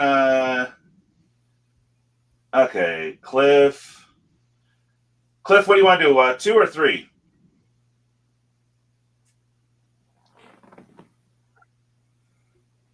Cliff, you want to do 2 or 3? All right, he's getting around to it. All right, so I'm going to do this last one, guys. And I've got a round. You what? I've got a round to it. It's a piece of wood that's round. It says "to it" on it. Cliff says 2. Exactly. Cliff says 2. All right, beautiful. Yeah, we just had to wait for that delay to go through for him. Exactly, and it looks like you got. It sounded like you had a tuition. Wait, I'm a little confused. You had an intuition. I guess it was 2 Kavoris. Yay! Yeah, I'm like, wait a minute, what? Yeah, it was 2 Kavoris. I didn't even know. All right, there you go. Congratulations. All right, Cliff, I'm going to put that in your stats here in a minute. Well, I want to thank you all for. There we go. Hey, 570. Is that you? No, I was clapping. Oh, no, I was. Because he's been trying to get into the thing. Yeah. No worries, Cliff. Thank you for being a subscriber, man. And you've helped support several times, so I really appreciate it. All right, guys. So what I'm going to do now is let's go ahead and call it right now because I've been having to pee for the last 30 minutes. One of my followers Yeah. said that they're looking forward to the Timespiral Remastered for the crab. So there's some crab now. You put a snow land into play, and it mills 2. Yeah. I just now heard about it. I have not. Let's see if it's Isn't the crab that mills from Zendikar Rising? Oh, I don't know. I just heard about Cherix or whatever. I don't know. Cherix is the 017 crab. Oh yeah. Never mind. You're talking about Rune crab. Oh yeah, I'm talking about There's a new one though. You play a snow permanent or something, and it mills 2 cards. Oh yeah. The crab from Modern Horizons. Yeah, I have that in my snow modern deck as a placeholder right now. Oh, is it coming out in the new Modern Horizons? It came out in Modern Horizons 1. Well, there's a new set coming out. One of my fans. Go ahead. One of my fans told me, is he the only one that's interested in this new set? Cliff, you're still with us. Remember what Hattie said? What set was that? What Hattie said? Because Cliff was with me when Hattie was talking about it. Hattie's one of the people in our clique, Russ. Ah, okay. But yeah, there's some crab that getting ready to put into circulation that you put a snow permanent in and it mills 2 cards. And he goes, "Am I the only one that's hyped about this?" And I'm like, "Dude, I didn't even know this existed." Yeah, so the snow crab from Modern Horizons is the Iceberg Cancrix, and it's a blue and a colorless for a 0/4. And whenever another snow permanent enters the battlefield under your control, you may have target player mill 2 cards. Yeah, that might be it. I think that sounds like it. So it's a common from Modern Horizons 1. I think they're reprinting it, bud. Okay. I think that's what's going on. I think it's a reprint with the old school border. I'm thumbing through here on the trying to find it, but I'm not. It's not coming up immediately. I see you. Well, no big deal. I know you got to go use the restroom and stuff, but I just thought it was worth mentioning before we get off here. For sure, guys. All right. Well, thank you guys again for coming on the show. I really appreciate it. I'm glad we actually hit the 2-hour mark this time. It was just busy, crazy. So, I get it. Everyone has a life. But it was super cool to have you guys all on. And thank you guys again for being here. Thank you to my subscribers. And yeah, we'll catch you next time. Hopefully, I'll see most of you tomorrow with the huge 350 subscriber giveaway. All right, guys. You guys rock. I'm paying $400 for Rush signed Black Lotuses. That's right. That's right. To all your friends, $400. That's right. That's right. That's right. All right, guys. You guys have a good one. Later. All right, Good night. Have a good night, guys.